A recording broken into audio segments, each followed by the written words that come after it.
funniest things. So my daughter, she's potty training. She's like, 3. And she tripped. She stumbled as she's, trying to get ready to go to the potty. And she said, oh, my face, it almost got like baptized. Dude, it tripped me out.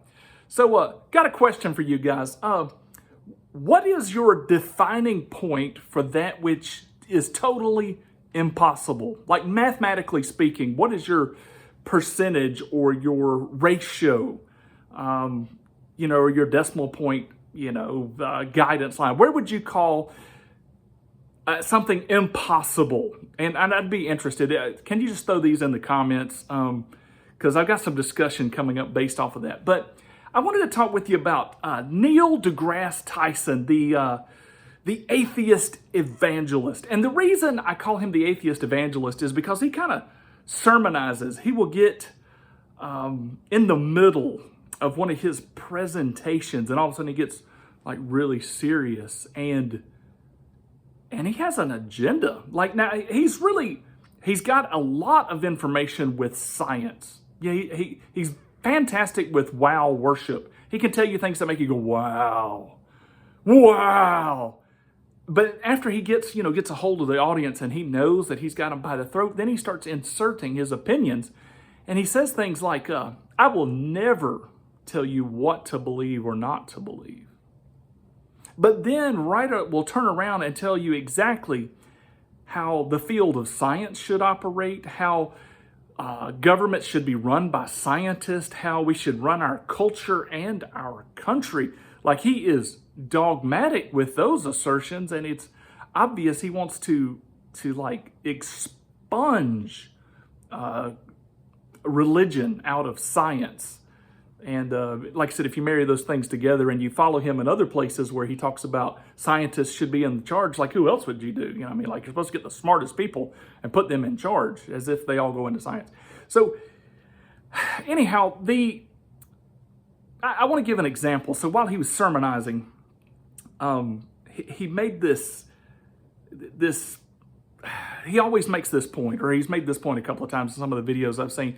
And he says, about 800 to 1200, AD or so, there was this city, Baghdad, and it was the scientific center of the universe. I mean, there was science and engineering and algebra, and these guys named 2/3 of the stars, and they were into astronomy and physiology, and they just really had a grasp of things. They were the pinnacle, and they were open to ideas. They were open to Jews and Muslims and Christians and even doubters. And he makes sure to clarify that doubters would be like atheists and skeptics today.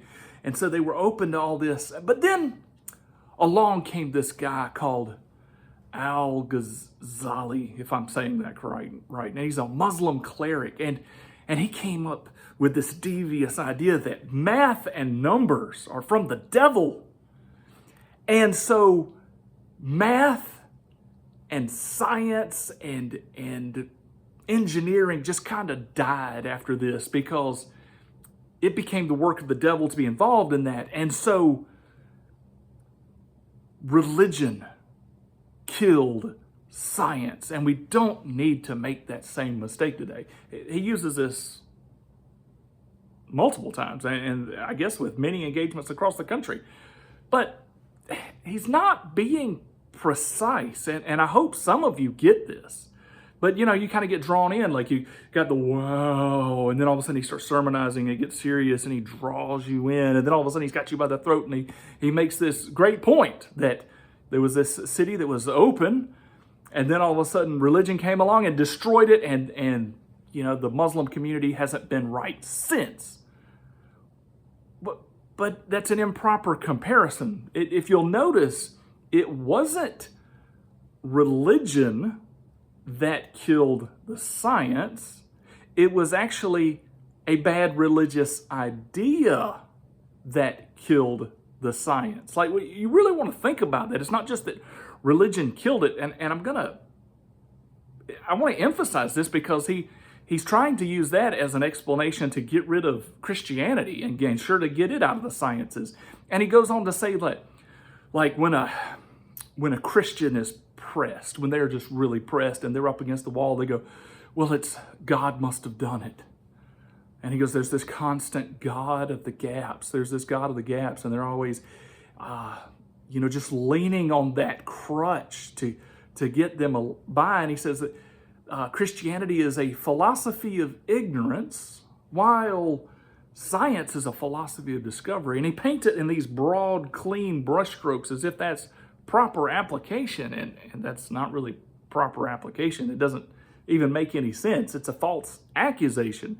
Because, number one, anybody that believes in God through the Christian worldview, he said God gives the command to go conquer the earth, to go explore, to take dominance over it, basically to master it, to explore the depths of it, which obviously opens up the universe.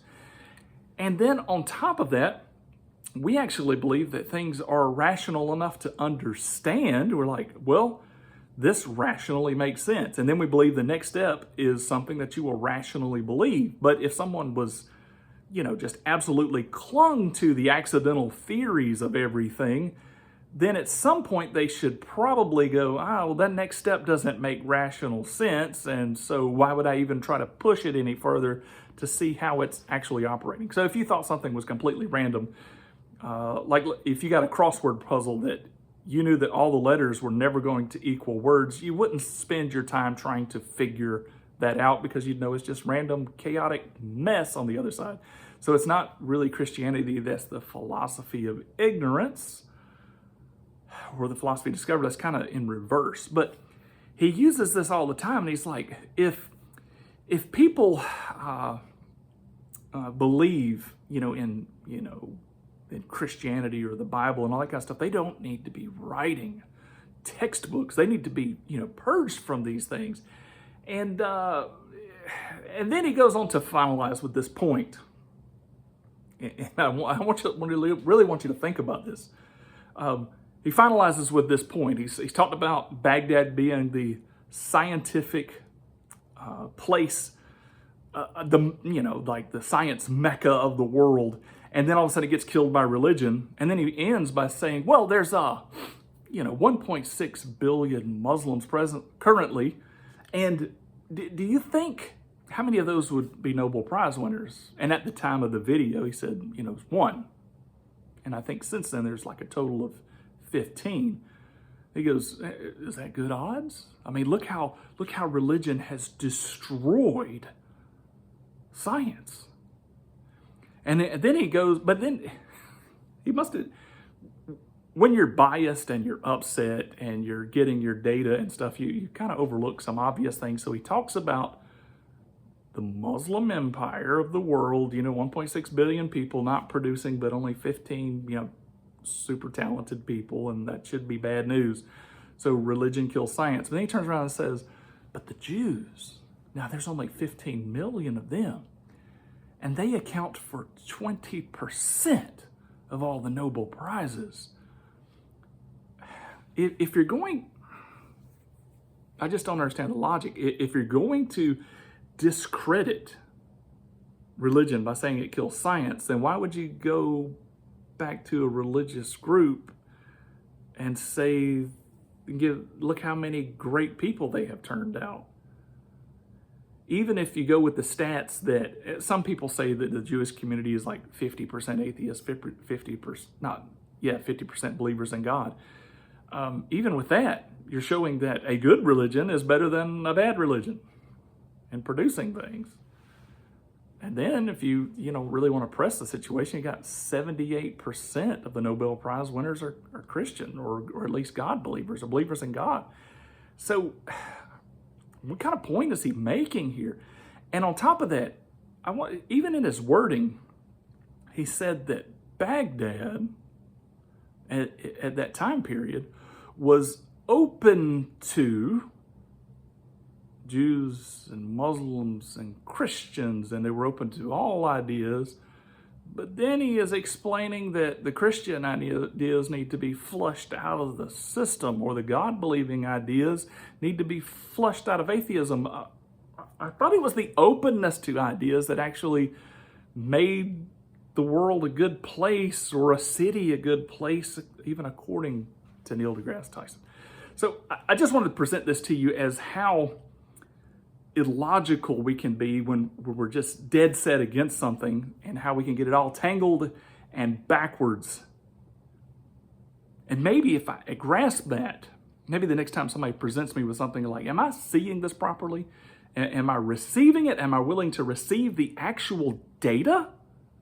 Am I actually willing to look at the actual facts, the actual history, the actual logic? Or am I projecting my feelings on it? Because it's obvious here that Neil overwrote the actual logic and the history and the data of the situation just by bias. And I wanted to give that as an example for you to see.